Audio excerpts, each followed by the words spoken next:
രാജ്യാന്തര ഫുട്ബോളിൽ നിന്ന് വിരമിക്കൽ പ്രഖ്യാപിച്ച് യുറുഗ്വായുടെ ഇതിഹാസ താരം ലൂയിസ് സുവാരസ്. ലോകകപ്പ് യോഗ്യതാ മത്സരത്തിൽ പരാഗ്വേക്കെതിരെ നടക്കുന്ന മത്സരമാകും യുറുഗ്വേ കുപ്പായത്തിൽ തന്റെ അവസാന മത്സരമെന്ന് 37-കാരനായ സുവാരസ് കണ്ണീരോടെ പറഞ്ഞു. യുറുഗ്വേക്കായി ഏറ്റവും കൂടുതൽ ഗോൾ നേടിയ താരമെന്ന റെക്കോർഡോടെയാണ് സുവാരസ് ബൂട്ടഴിക്കുന്നത്. ഞാൻ വിരമിക്കലിനെ കുറിച്ച് ചിന്തിക്കാൻ തുടങ്ങിയിട്ട് കുറച്ചു കാലമായി.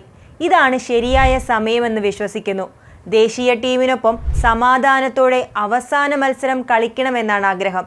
2007 ആദ്യമായി ദേശീയ ടീമിനായി കളിക്കാൻ ഇറങ്ങുമ്പോഴുള്ള അതേ ആവേശത്തിലാണ് ഞാൻ അവസാന മത്സരവും കളിക്കാൻ ഇറങ്ങുന്നത്.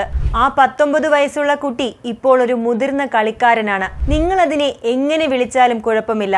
ദേശീയ ടീമിനായി ജീവിതം തന്നെ ഒഴിഞ്ഞുവെച്ച, ദേശീയ ടീമിനൊപ്പം ചരിത്രമെഴുതിയ കളിക്കാരനെന്ന നിലയിൽ ഓർമ്മിക്കപ്പെടണമെന്നാണ് ഞാൻ ആഗ്രഹിക്കുന്നതെന്നും സുവാരസ് വിടവാങ്ങൽ പ്രസംഗത്തിൽ പറഞ്ഞു. തന്റെ മക്കൾക്ക് മുൻപിൽ എന്തെങ്കിലും വലിയ നേട്ടത്തോടെ വിരമിക്കണമെന്നായിരുന്നു ആഗ്രഹമെന്നും, എടുത്തു പറയാൻ വലിയ കിരീടമില്ലെങ്കിലും വിജയങ്ങളോടെ വിടവാങ്ങാനാവുന്നത് സന്തോഷകരമാണെന്നും സുവാരസ് പറഞ്ഞു. 2007 സുവാരസ് യുറുഗ്വേ കുപ്പായത്തിൽ അരങ്ങേറിയത്. വിജയങ്ങളും വിവാദങ്ങളും ഒരുപോലെ കരിയറിലുണ്ടാക്കിയ താരം കൂടിയാണ് സുവാരസ്. 2010 ലോകകപ്പിൽ 3-ാം സ്ഥാനത്തെത്തിയ ടീമിലും 2011 കോപ്പ അമേരിക്ക കിരീടം നേടിയ ടീമിലും അംഗമായിരുന്നു.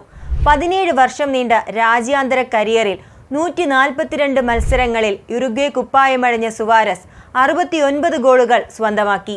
2010 ലോകകപ്പിലെ ക്വാർട്ടറിൽ ഘാനയ്ക്കെതിരെ ഗോളെന്നുറച്ച ഷോട്ട് കൈകൊണ്ട് തട്ടിയകറ്റിയ സുവാരസ് യുറുഗ്വേയിൽ വീരപരിവേഷം ലഭിച്ചപ്പോൾ ആഫ്രിക്കൻ രാജ്യങ്ങളിൽ കറകളഞ്ഞ വില്ലനായാണ് അറിയപ്പെട്ടത്. 2014 ലോകകപ്പിൽ ഇറ്റാലിയൻ ഡിഫൻഡറായ ജോർജിയോ കെല്ലിനിയുടെ തോളിൽ കടിച്ചതുമെല്ലാം കരിയറിൽ കറുത്ത മാർക്കായി കിടപ്പുണ്ട്. യൂറോപ്പിന്റെ കളി മൈതാനങ്ങളിൽ സ്വന്തം പേരെഴുതി ചേർത്താണ് സുവാരസ് ഇപ്പോൾ അമേരിക്കയിലെ മേജർ ലീഗ് സോക്കറിൽ ലിയോണൽ മെസ്സിക്കൊപ്പം ഇന്റർ മയാമിക്കായി കളിക്കുന്നത്. നേരത്തെ ഡച്ച് ക്ലബായ അയാക്സ്, പ്രീമിയർ ലീഗ് ടീമായ ലിവർപൂൾ, ലാലിഗ ടീമുകളായ ബാഴ്സലോണ, അത്ലറ്റിക്കോ മാഡ്രിഡ് എന്നിവയിലെല്ലാം കളിച്ച താരമാണ് സുവാരസ്.